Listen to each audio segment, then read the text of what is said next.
এবার আমরা উন্নতি ও অবনতি কোণ সম্পর্কে জানব। উন্নতি মানে হলো উপরের দিকে উঠা, তাই ভূমি অথবা ভূরেখা থেকে উপরের দিকে যে কোণ তৈরি হবে সেটি উন্নতি কোণ। ধরা যাক আকাশ একটি রাস্তায় দাঁড়িয়ে আছে। এখন তার চোখ থেকে সোজা সামনের দিকে ভূমির সমান্তরাল যে রেখাটি পাওয়া যাবে সেটি হবে ভূরেখা।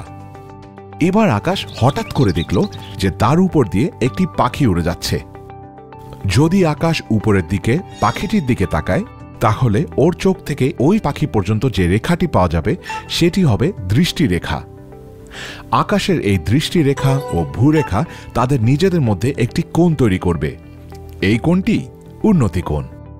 এবার ধরে নেই আকাশ একটি বিল্ডিংয়ের ছাদে গিয়ে দাঁড়িয়ে আছে।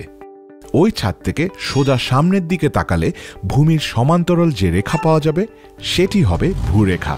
এখন আকাশ যদি বিল্ডিংয়ের নিচে রাস্তায় পার্ক করে রাখা একটি গাড়ির দিকে তাকায় তাহলে ওর চোখ থেকে ওই গাড়িটি বরাবর যে রেখা তৈরি হবে সেটি হবে দৃষ্টিরেখা। অবনতি মানে হলো নিচের দিকে নামা। দৃষ্টিরেখা ভূরেখার নিচের দিকে এই কোণ তৈরি করেছে বলে একে বলা হবে অবনতি কোণ।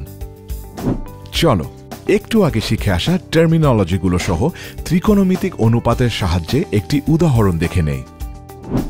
আমাদের দেশের নদীগুলোতে অনেক লঞ্চ চলে। প্রয়োজনীয় গভীরতা পাওয়ার জন্য পাড়ের কিনার থেকে একটি নির্দিষ্ট দূরত্ব রেখে লঞ্চ চলতে হয়। রাতের বেলা লঞ্চের সঠিক অবস্থান খুঁজে বের করার জন্য ক্যাপ্টেন লঞ্চের মাথায় লাগানো একটি লাইট পাড়ের দিকে পয়েন্ট করে, পাড় কতটা কাছে সেটা দেখার জন্য। ধরে নাও মেঘনা নদীর একটি সেকশনে ক্যাপ্টেনকে পাড় থেকে কমপক্ষে 70 মিটার দূরে থাকতে হবে।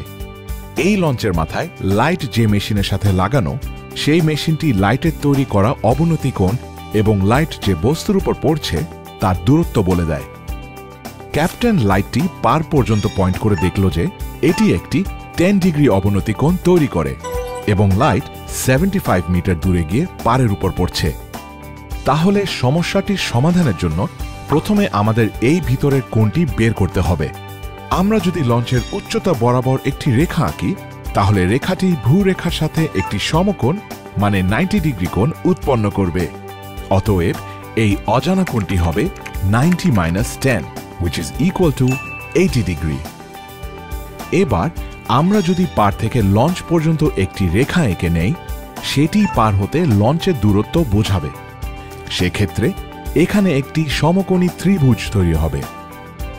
যেহেতু এই সমকোণী ত্রিভুজের কোণ আর অতিভুজ দেওয়া আছে আমাদেরকে লম্ব বের করতে হবে।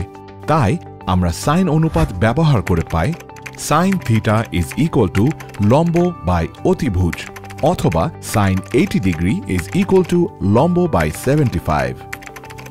75কে বাম পাশে এনে পাই 75 টাইমস sin 80 ডিগ্রি, যেটার মান ক্যালকুলেটরে বসিয়ে পাই 73.86058,148 মিটার। 2 ডেসিমাল প্লেস পর্যন্ত রাউন্ডিং করলে পাই 73.86 মিটার। যেহেতু লঞ্চটিকে পাড় থেকে মিনিমাম 70 মিটার দূরে থাকতে হবে এবং এখানে দেখতে পাচ্ছি যে সেটি প্রায় 73.86 মিটার দূরে আছে, তার মানে সেটি সুরক্ষিত আছে। ক্যাপ্টেন তাও এক্সট্রা শিওর হতে লঞ্চটি আরেকটু ডানে নিয়ে এগোতে থাকবেন।